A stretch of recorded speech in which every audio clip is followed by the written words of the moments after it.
بسم اللہ الرحمن الرحیم۔ حیات الصحابہ، حصہ اول۔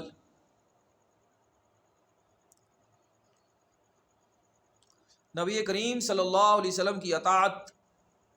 اور آپ کے اتباع اور آپ کے خلفاء رضی اللہ عنہم کے اتباع کے بارے میں احادیث۔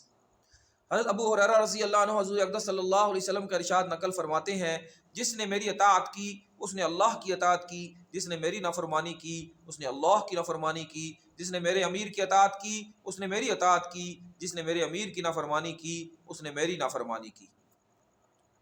حضرت ابو ہریرہ رضی اللہ عنہ حضور اقدس صلی اللہ علیہ وسلم کا ارشاد نقل فرماتے ہیں، میری ساری امت جنت میں داخل ہوگی لیکن جو انکار کرے گا یعنی وہ جنت میں داخل نہیں ہوگا۔ عرض کیا گیا اور کون انکار کرے گا؟ آپ صلی اللہ علیہ وسلم نے فرمایا، جس نے میری اطاعت کی اور وہ جنت میں داخل ہوگا، جس نے میری نافرمانی کی اس نے انکار کیا۔ حضرت جابر رضی اللہ عنہ ارشاد فرماتے ہیں، چند فرشتے نبی کریم صلی اللہ علیہ وسلم کے پاس آئے اور آپ سو رہے تھے۔ ان فرشتوں نے آپس میں کہا، تمہارے اس ساتھی کے لیے ایک مثال ہے، اس مثال کو بیان کرو۔ بعض فرشتوں نے کہا یہ سو رہے ہیں، بعض فرشتوں نے کہا ان کی آنکھیں سوتی ہیں، دل بیدار رہتا ہے۔ تو فرشتوں نے کہا ان کی مثال اس آدمی جیسی ہے جس نے ایک گھر بنایا، اس گھر میں کھانے کی ایک دعوت کا انتظام کیا، ایک بلانے والے کو بھیجا، جس نے اس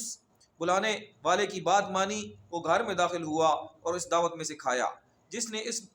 بلانے والے کی بات نہ مانی وہ گھر میں داخل ہوا اور نہ اس دعوت میں سے کھایا، نہ وہ گھر میں داخل ہوا اور نہ اس دعوت میں سے کھایا۔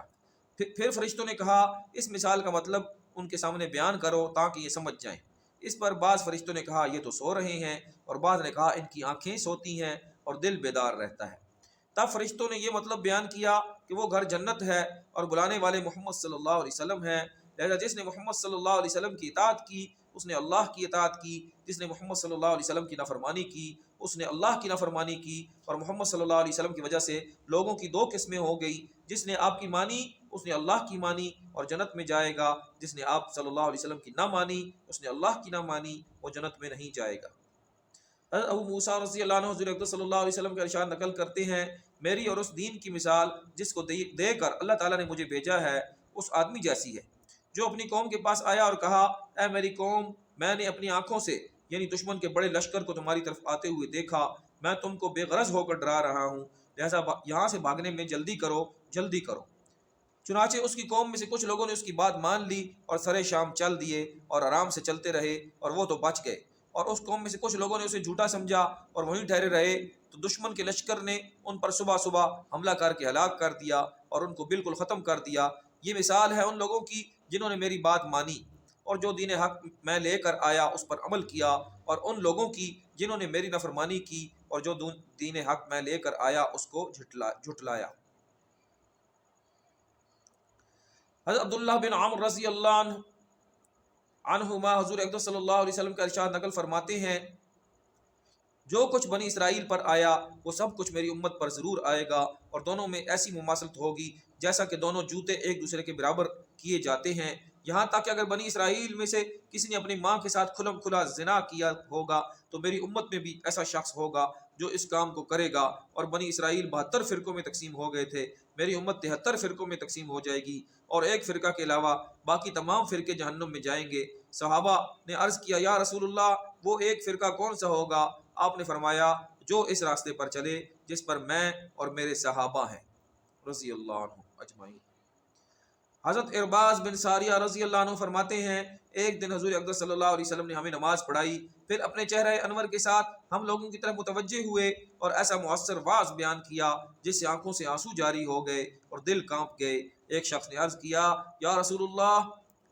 آپ صلی اللہ علیہ وسلم کا یہ واعظ ایسا معلوم ہوتا ہے جیسا کہ جانے والے کا آخری واعظ ہوا کرتا ہے، جیسا آپ صلی اللہ علیہ وسلم ہمیں کن خاص باتوں کی تاکید فرماتے ہیں؟ آپ نے فرمایا میں تمہیں اس بات کی وصیت کرتا ہوں کہ اللہ سے ڈرو، امیر کی بات سنو اور مانو اگرچہ وہ حبشی غلام ہو، کیونکہ تم میں سے میرے بعد جو بھی زندہ رہے گا وہ بہت سے اختلافات دیکھے گا، تو ایسی صورت میں میری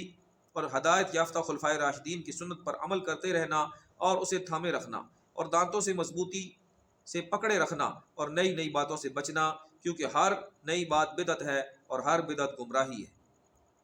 حضرت عمر رضی اللہ عنہ حضور اکرم صلی اللہ علیہ وسلم کا ارشاد نقل کرتے ہیں، میں نے اپنے رب سے اپنے بعد صحابہ میں ہونے والے اختلاف کے بارے میں پوچھا تو اللہ تعالیٰ نے میرے پاس یہ وحی بھیجی، اے محمد صلی اللہ علیہ وسلم، آپ صلی اللہ علیہ وسلم کے صحابہ میرے نزدیک آسمان کے ستاروں کی مانند ہیں، ہر ستارے میں نور ہے لیکن بعض ستارے دوسروں سے زیادہ روشن ہیں۔ جب صحابہ کی کسی امر کے بارے میں رائے مختلف ہو جائے تو جو آدمی ان میں سے کسی بھی ایک کی رائے پر عمل کر لے گا وہ میرے نزدیک ہدایت پر ہے۔ اور آپ صلی اللہ علیہ وسلم نے فرمایا، میرے صحابہ ستاروں کی مانند ہیں، جس کی بھی اقتداء کرو گے ہدایت پا جاؤ گے۔ حضرت حذیفہ رضی اللہ عنہ حضور اقدس صلی اللہ علیہ وسلم کا ارشاد نقل کرتے ہیں، مجھے معلوم نہیں کہ میں تم میں کتنا عرصہ رہوں گا۔ حضرت ابوبکر حضرت عمر رضی اللہ عنہ کی طرف اشارہ فرماتے ہوئے فرمایا، میرے بعد ان دونوں کی اقتداء کرنا اور عمار کی سیرت اپناؤ، اور ابن مسعود تمہیں جو بھی بتائیں اسے سچا مانو۔ حضرت بلال بن حارث موزنی رضی اللہ عنہ حضور اقدس صلی اللہ علیہ وسلم کا ارشاد نقل فرماتے ہیں، جس نے میرے بعد میری کسی مٹی ہوئی سنت کو زندہ کیا تو جتنے لوگ اس سنت پر عمل کریں گے ان سب کے برابر اسے اجر ملے گا، اور اس سے ان لوگوں کے اجر میں کوئی کمی نہیں آئے گی۔ اور جس نے گمراہی کا کوئی ایسا طریقہ ایجاد کیا جس سے اللہ اور اس کے رسول کبھی راضی نہیں ہو سکتے تو جتنے لوگ اس طریقہ پر عمل کریں گے اس سب کے برابر اسے گناہ ہوگا، اس سے ان لوگوں کے گناہ میں کوئی کمی نہیں آئے گی۔ عمر بن عوف رضی اللہ عنہ حضور اقدس صلی اللہ علیہ وسلم کا ارشاد نقل کرتے ہیں کہ دین حجاز کی طرف ایسا سمٹ آئے گا جیسا کہ سانپ اپنے بل کی طرف سمٹ آتا ہے، اور دین حجاز میں اپنی جگہ اس طرح ضرور بنا لے گا جس طرح پہاڑی بکری یعنی شیر کے ڈر کی وجہ سے پہاڑ کی چوٹی پر اپنی جگہ بناتی ہے۔ دین شروع میں اجنبی تھا اور عن قریب پھر پہلے کی طرح اجنبی ہو جائے گا، لہٰذا ان لوگوں کے لیے خوشخبری ہے جن کو دین کی وجہ سے اجنبی سمجھا جائے، اور یہ وہ لوگ ہیں جو میرے بعد میری جس سنت کو لوگ بگاڑ دیں یہ اس سنت کو ٹھیک کر دیتے ہیں۔ انس رضی اللہ عنہ فرماتے ہیں کہ حضور اقدس صلی اللہ علیہ وسلم نے مجھے ارشاد فرمایا، اے میرے بیٹے، اگر تم ہر وقت اپنے دل کی یہ کیفیت بنا سکو کہ اس میں کسی کے بارے میں ذرا بھی کھوٹ نہ ہو تو ضرور ایسے کرو۔ پھر آپ صلی اللہ علیہ وسلم نے فرمایا، اے میرے بیٹے، یہ میری سنت میں سے ہے، اور جس نے میری سنت سے محبت کی اس نے مجھ سے محبت کی، اور جس نے مجھ سے محبت کی وہ میرے ساتھ جنت میں ہوگا۔ حضرت ابن عباس رضی اللہ عنہما حضور اقدس صلی اللہ علیہ وسلم کا ارشاد نقل فرماتے ہیں کہ میری امت کے بگڑنے کے وقت جس نے میری سنت کو مضبوطی سے تھامے رکھا اسے 100 شہیدوں کا ثواب ملے گا۔ یہ روایت بیہقی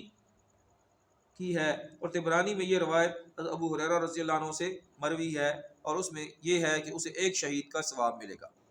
ابو ہریرہ رضی اللہ عنہ حضور اقدس صلی اللہ علیہ وسلم کا ارشاد نقل فرماتے ہیں، میری امت کے بگڑنے کے وقت میری سنت کو مضبوطی سے تھامنے والے کو 1 شہید کا اجر ملے گا۔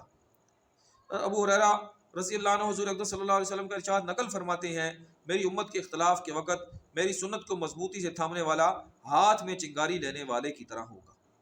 انس رضی اللہ عنہ حضور اقدس صلی اللہ علیہ وسلم کا ارشاد نقل فرماتے ہیں، جو میری سنت سے اعراض کرے اس کا میرے سے کوئی تعلق نہیں۔ یہ روایت مسلم کی ہے، اور ابن عساکر میں یہ روایت حضرت ابن عمر رضی اللہ عنہ سے مروی ہے، اور اس کے شروع میں یہ الفاظ بھی ہیں، جس نے میری سنت پر عمل کیا اس کے مجھ سے تعلق ہے۔ انس رضی اللہ عنہ حضور اقدس صلی اللہ علیہ وسلم کا ارشاد نقل فرماتے ہیں، جس نے میری سنت کو زندہ کیا اس نے مجھ سے محبت کی، جس نے مجھ سے محبت کی وہ میرے ساتھ جنت میں ہوگا۔ عائشہ رضی اللہ عنہا حضور اقدس صلی اللہ علیہ وسلم کا ارشاد نقل فرماتی ہیں، جس نے سنت کو مضبوطی سے تھاما وہ جنت میں داخل ہوگا۔ صفحہ نمبر 31 تک حیات الصحابہ، جلد اول، مولانا محمد یوسف کاندلوی رحمۃ اللہ علیہ کی تالیف، اور ترجمہ مولانا محمد احسان الحق صاحب دامت برکاتہم کا۔